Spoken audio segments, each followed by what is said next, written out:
Discover the Rock and Roll Hall of Fame and dive into the world of legendary artists. See artifacts like Michael Jackson's jacket from Thriller, handwritten lyrics from the Beatles, dresses from Tina Turner's collection, Taylor Swift's piano, and so much more. And experience the Rock and Roll Hall of Fame's new SNL exhibit with iconic artifacts like the cowbell from Will Ferrell's skit, Garth and Wayne's Wayne's World outfits, and Sabrina Carpenter's outfit from her 2024 performance. For more information, go to rockhall.com/exhibitions/SNL-50-years-music.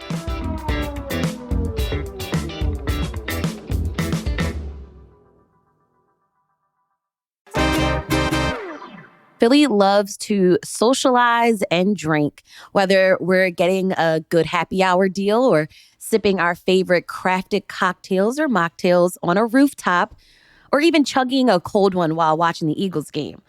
We all have our favorite restaurant bars or our beloved neighborhood bars.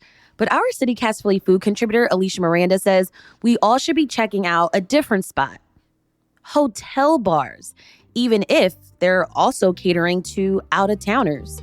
It's Thursday, August 14th. I'm Trenae Nuri, and here's 7 of the best hotel bars in Philly.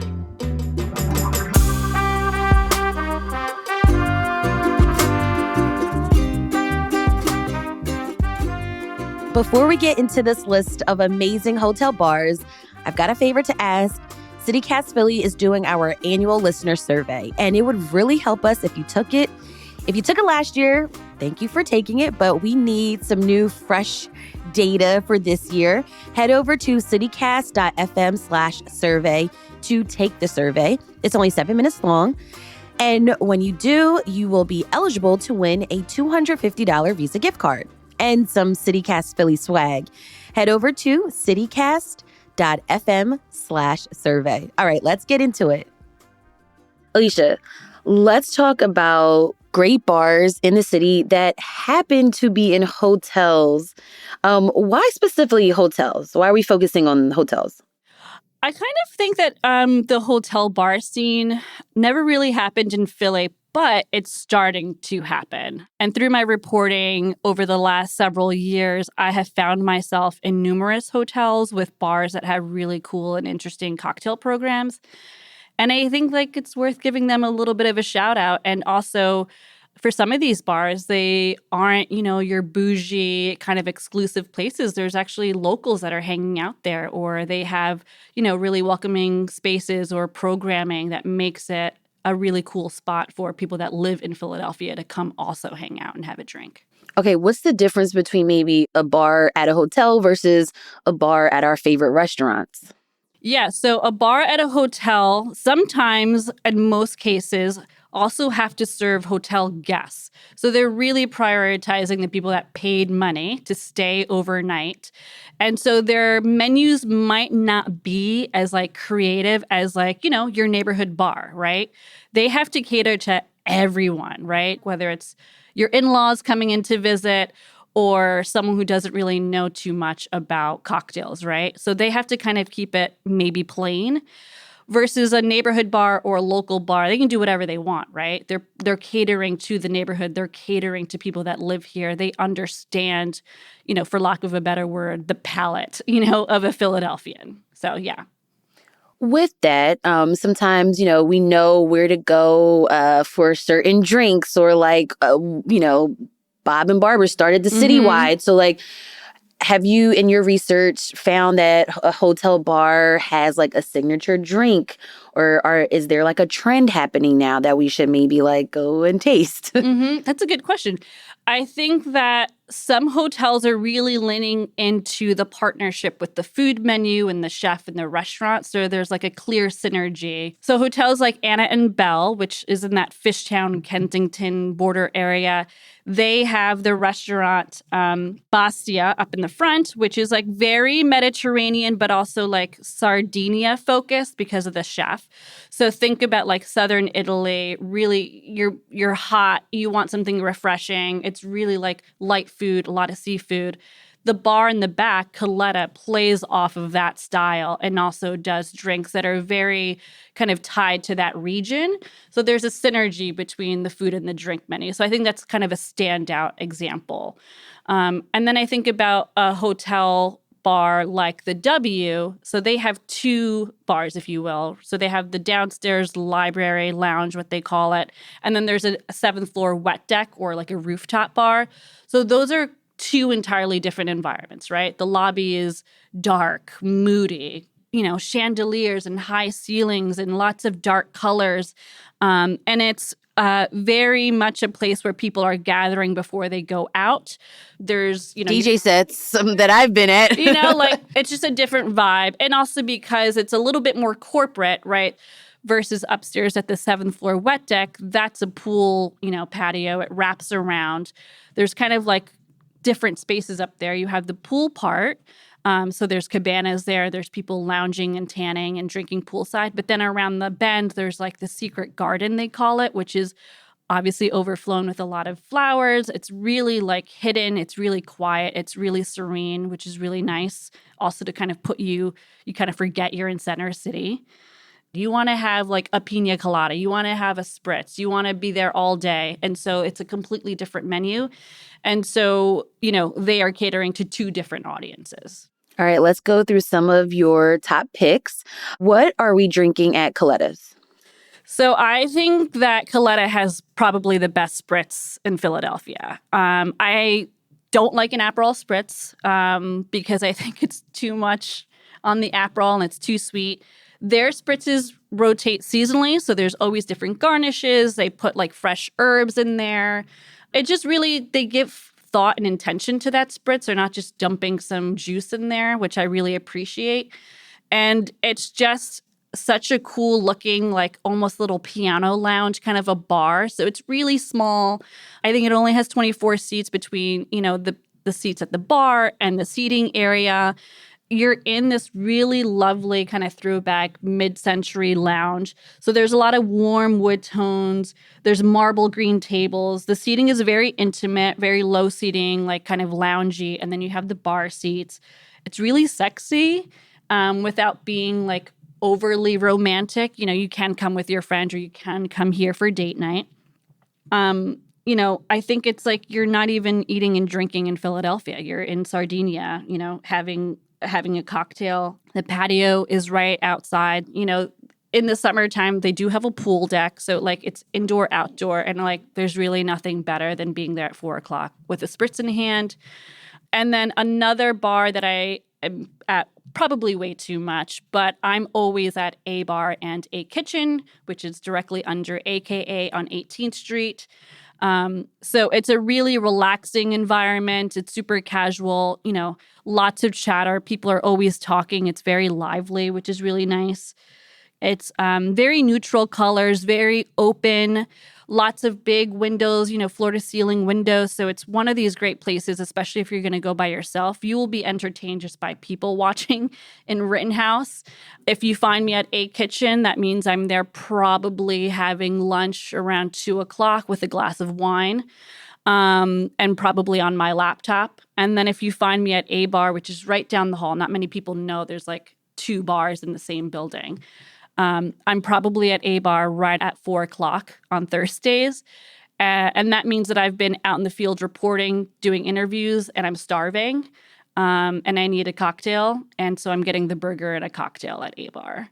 What cocktail? Anything. Like their menu changes up pretty often. And what I love about it is, I'm never getting the same cocktail. That staff, it's pretty cool that everyone has a drink that they've contributed to that menu, which is really nice. It's not just like, oh, the bar manager created all the drinks and they're just making them. They have a say in that bar menu, which I really love. And likewise, A Kitchen, I'm always asking like what wine they're most excited about that week to pour me. So those are definitely my favorites. So we did talk about, these hotel bars having corporate menus. Do the menus change based on the season? I think yes. For the bars that I frequent, yes. That's one of the things that keeps me coming back is they are changing it, whether it's, every couple months for the seasons, the seasonal turnover, or changing it even more frequently just based on them wanting to be a little bit more creative and wanting to have a little bit more of a dynamic menu for sure. We've been talking about cocktails, but how are hotel bars in the city catering to folks that are not drinking alcohol? Yeah, I think certainly citywide and nationally, we're seeing more bars cater to low and no alcohol programs, specifically for hotel bars that I've been to, where I actually myself have ordered NA cocktails. So the W has a pretty expansive section of NA cocktails. They do have what's called a Paloma, which is their NA Paloma, which is really delicious. And then what's interesting at a place like Coletta, they're actually making like house-made sodas. So, and they also make like their own tinctures. They're able to do stuff in-house to make it, not that you're just drinking juice. It's a little bit more interesting and you feel like you're having the same quality and the same level of a drink as, the people that you're with. So I think those are two examples for sure that are not just thinking like, oh, okay, NA is just a trend that's happening right now. Let me just throw something on the menu. They're being thoughtful about it for sure. We'll have more on this story after the break.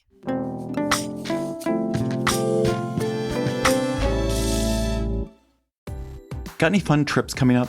One thing you probably haven't put on your packing list is learning the language. But with Babbel, you can start talking in just a few weeks. I'm David Plotz, the CEO of CityCast, and I've been learning Spanish with Babbel. And I also just persuaded my friend who's going to France this fall to learn French with Babbel, but that is another story. Babbel's extremely fun and intuitive. It's like having a private tutor in your pocket. Handcrafted by over 200 language experts, Babbel's lessons are voiced by real native speakers and built with science-backed cognitive tools and interactive features to fit any learning style. I love a lot of the different Babbel features. The Babbel games for sentence building, Babbel speech recognition, which helps me get the pronunciation right. And now I'm really into Babbel's word of the day, which greets me on the homepage of the app. Every day, a new word revealed like a little surprise with a sentence to help contextualize it. It's like a daily treat for me. Studies from Yale, Michigan State, and other leading universities continue to prove that Babbel works. One study found that using Babbel for 15 hours is equivalent to a full semester at college. Look, I want you to learn another language. So I'm teaming up with Babbel to gift you 55% off subscriptions, but only for CityCast listeners at babbel.com/CityCast. Get up to 55% off at babbel.com/CityCast. Spelled BABBEL.com/CityCast. Babbel.com/CityCast. Rules and restrictions may apply. You mentioned we'll catch you around 4 o'clock eating dinner. So that took me to happy hour. Tell me how these hotel bars present happy hour specials. Yeah, so at Coletta, they are doing for the warm weather months, a typical Italian aperitivo hour where you can go at 4 o'clock and order a drink. And then with your drink, you get a little snack. So it might be a little cup of olives or some nuts or some crackers. But it's just like the traditional way that you would have aperitivo hour in Italy, which I really appreciate. So another place that I really love to go, which is probably the most corporate hotel of them, but it's at the Four Seasons. So I do love to go to Sky High, and I do love to go to Vernick Fish. Vernick Fish opens at 4:30. So that's a really lovely place to go to for an early drink, pre-dinner drink. I think one of the sleeper hits about Vernick Fish is that they actually have an interesting agave program. Typically you would expect agave, which is tequila, mezcal, sotol, at a Mexican spot, right? Or at a Latino spot.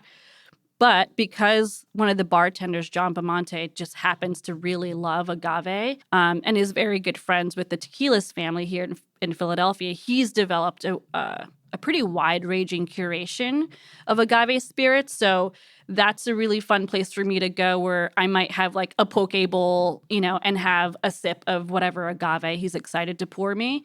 So I think that's kind of an unexpected option when you go to Vernick Fish to keep that out. And, certainly Sky High upstairs is absolutely gorgeous.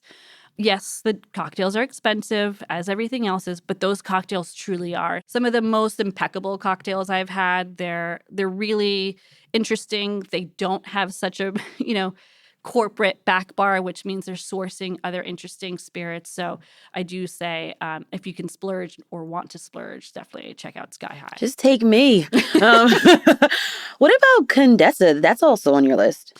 Yeah, Condessa, I think, makes my favorite Paloma in the city. You know, it just hits the spot. Their Paloma, they use El Tesoro tequila, which I really love. But even though they're a hotel, they do not actually do room service. So sometimes what you might find at a hotel bar, which also, like I was saying at the beginning, they have to prioritize hotel guests, right? So if you're offering room service, that probably means like the bar and the kitchen have to prioritize those orders over, you know, people sitting at the bar maybe. So because Condessa and El Techo do not service the Moto Hotel guests, you know, they have to come downstairs. It doesn't feel rushed. You know, you can sit there, you can chill.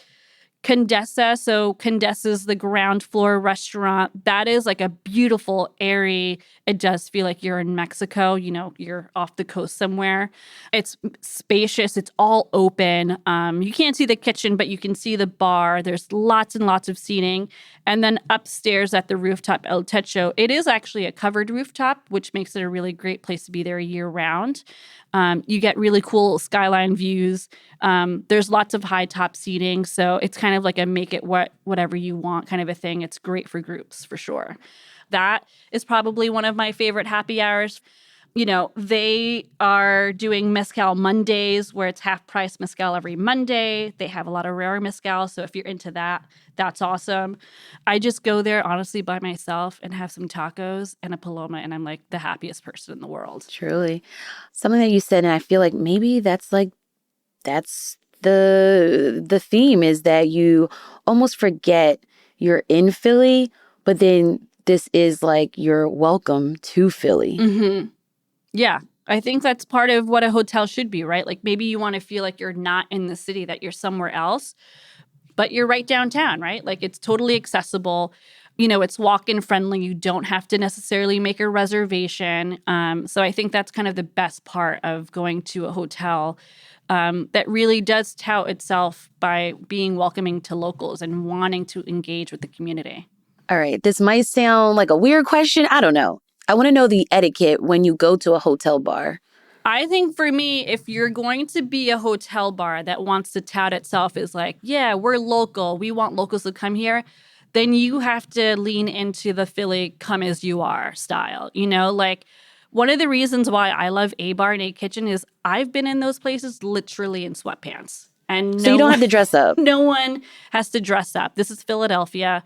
Obviously, people want to, you know, go out for a night and dress up, but you shouldn't have to. And I think that would be a telltale sign if a hotel bar doesn't have, you know, a formal dress etiquette or expectation. When should you go to the hotel bar?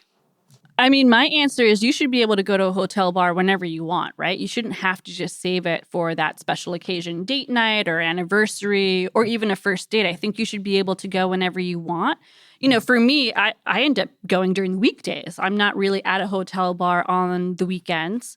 But yeah, I think like consider going to a hotel bar, obviously, for all those special occasions, or if you want to impress someone, or, you know, maybe you're doing the opera or doing a show and you want to get a drink before or afterwards. I think those are obviously great options. But I think you should be able to go to a hotel bar, walk in any night of the week and feel like you can get in, you can get a seat and feel comfortable and get great service too. Well, let me ask you this. Which hotel bar is the best for singles? So I have witnessed probably the most bad first dates at A Bar. So please stop taking people to A Bar. I talk with my friends about this. I talk to the bartenders about this, not to put you guys on blast, but really bad first dates. And what I mean by that is, you know, the heterosexual man has not taken the time out to research what his, you know, date is interested in and just assumes she's going to like this place. She's going to love these cocktails. No. Bad vibes. So your advice is to do research before going on the date. Got it. Yeah, for sure. Yeah, I think alternatively for a nice first date, yeah, go to Bastia, go to Colada, a little bit more chill, not as high expectations for sure. Yeah. Where should we go if we want to impress someone? Oh, definitely go to Fish or a Sky High for sure. Yeah. Maybe get some champagne to start, get some bubbles. Or if you really want to impress, go off menu. Ask your server, ask your bartender what they're excited about these days, what they're drinking, and see where that leads.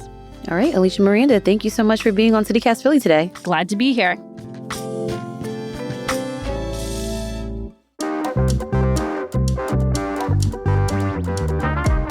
All of those bars sound so good.